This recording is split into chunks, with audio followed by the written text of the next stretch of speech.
The conference tournaments are over and the field of 16 is set for the 2015 NCAA Men's Ice Hockey Tournament. Hello everyone and thanks for tuning in alongside Marty Joseph. I'm Mark Spillane. Marty and I are going to chat a little bit about North Dakota and Quinnipiac set for Friday night at 8 o'clock in the West Regional of the tournament. Marty, North Dakota on paper looks like a tough draw for Quinnipiac, historically a very tough draw for Quinnipiac. But we looked at the stats. These teams are basically dead even. Yeah, very similar in terms of this season in general. I know a lot of people are giving North Dakota the upper hand for being the higher seed in the tournament, being one of the one seeds, having so much playoff experience prior to this season. But we looked at it, and it's a really even shakeup, I think. I think the one thing that does give North Dakota a little bit more of an advantage, they're playing basically a home game, only an hour south of where they normally play their home games up there on the North Dakota campus. Sam Annis being out brings the offensive production way down for Quinnipiac. That's another advantage.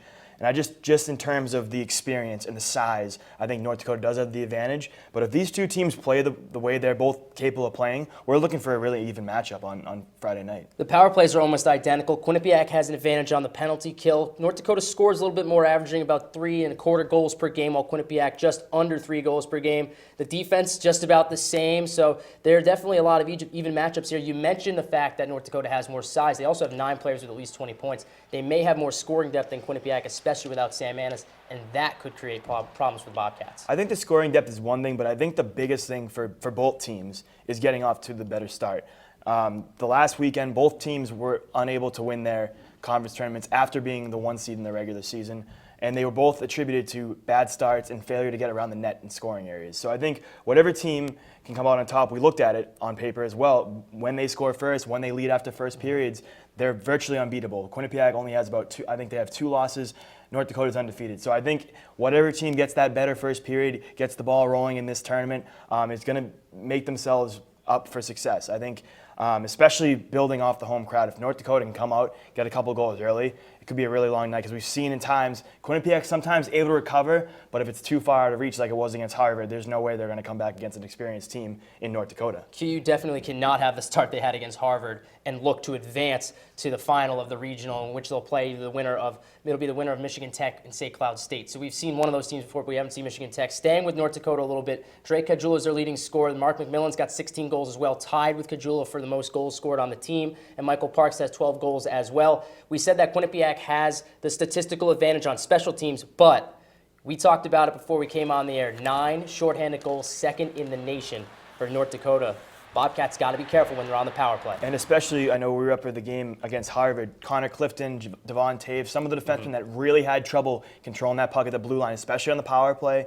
Without a Sam Annis, power play unit's a little bit mixed up a little bit. If they have trouble controlling that puck in that zone, that's going to go out the other way quickly. If you see them on tape, North Dakota is really fast, really big, really strong. They pick up those loose pucks at the blue line, they're going the other way. Quinnipiac's only given up 1 shorthanded goal this season, but they haven't played anyone from the NCAA either, besides St. Cloud. And, I mean, that's going to be an adjustment that's going to need to be made. You know that Rand Pecknell knows that, too. And they went 1-1 against St. Cloud. They had the lead in the game. They lost, and they let up 3 straight goals to lose. It'll be a pair of junior goaltenders going at it with Michael Gartig and Zane McIntyre net for UND. Now, moving towards St. Cloud and potentially Michigan Tech. We talked about those two teams very briefly. We mentioned how Quinnipiac played St. Cloud. They've seen them before. They've never seen Michigan Tech before. We've never seen Michigan Tech before.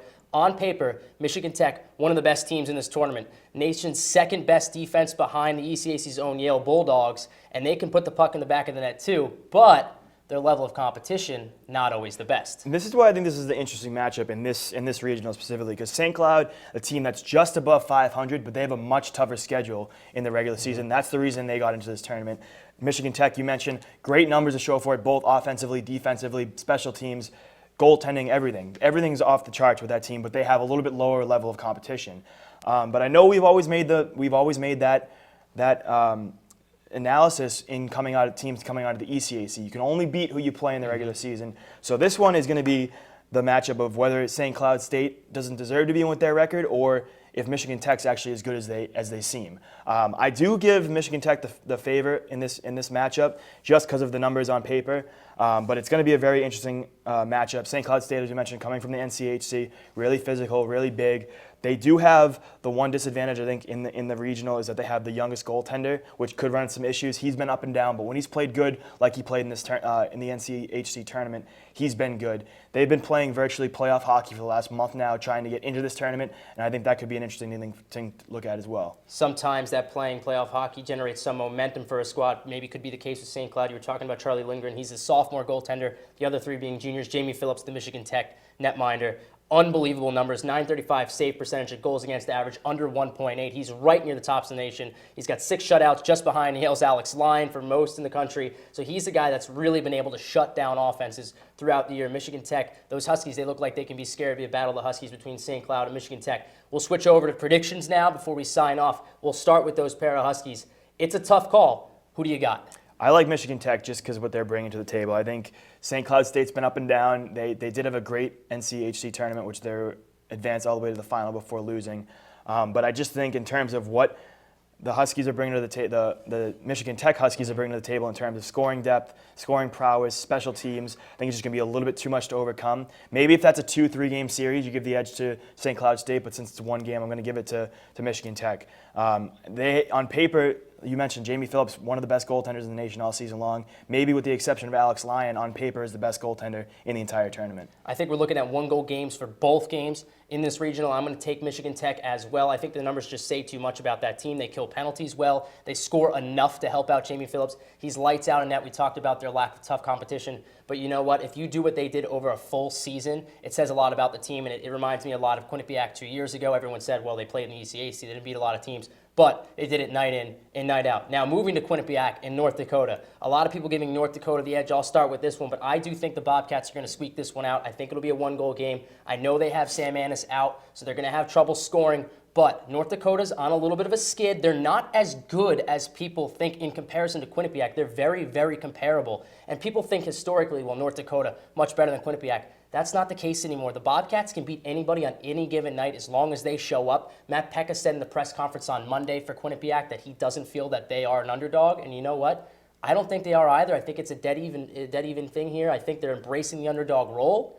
And I think they're going to squeak out of that one. I don't know if they'll get out of the regional and get to the Frozen Four. It'll be tough the next night against Michigan Tech or St. Cloud. But I do think the Bobcats will be able to upset UND. What do you think? Do you think they got a shot? I honestly think this is the first tournament that we've seen here in our 4 years that it's really anyone's game. Maybe we mentioned out there, maybe with the exception of RIT, it's really anyone's tournament to win. In the years past, we've had unions. We've had Quinnipiac was the favorite going in potentially, BC, stuff like that. Teams like that. But I think this year it really is anyone's game. And I think if Quinnipiac can keep it close, then they have a chance to win this game. I think this is a game that could potentially be won in the third period by either one of these teams. But if North Dakota comes out, out-hits, out-plays, out-skates, out-shoots, out-scores Quinnipiac in the first period, then I don't think there's going to be any chance for a team with so much experience, so much size, so much speed to be slowed down by Quinnipiac. So I think Quinnipiac needs to come out, even if it's a 0-0 first period, that could be best case scenario for Quinnipiac considering how poorly they've started. But I think that if they can keep this game close, keep it a 1-2 goal game going into the third period, that's where they're going to need to probably come out and have their best period. Try to wear them down, use all 4 lines. They're going to need a lot of contributions from those bottom 2, take some of the pressure off the Pekka line. But I agree. I think that Quinnipiac can win, but I just think in the long run, North Dakota's a little bit better on paper, and I think that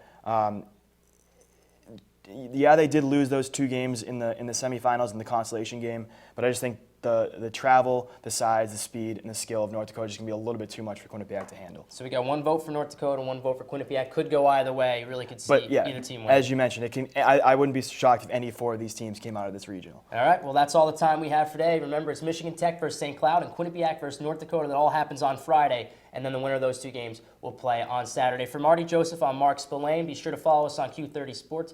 On Twitter at Q30 Sports, rather. Check us out on Facebook at Q30 Sports as well. And check out Q30television.com. Once again, for Marty, I'm Mark. Thanks for watching.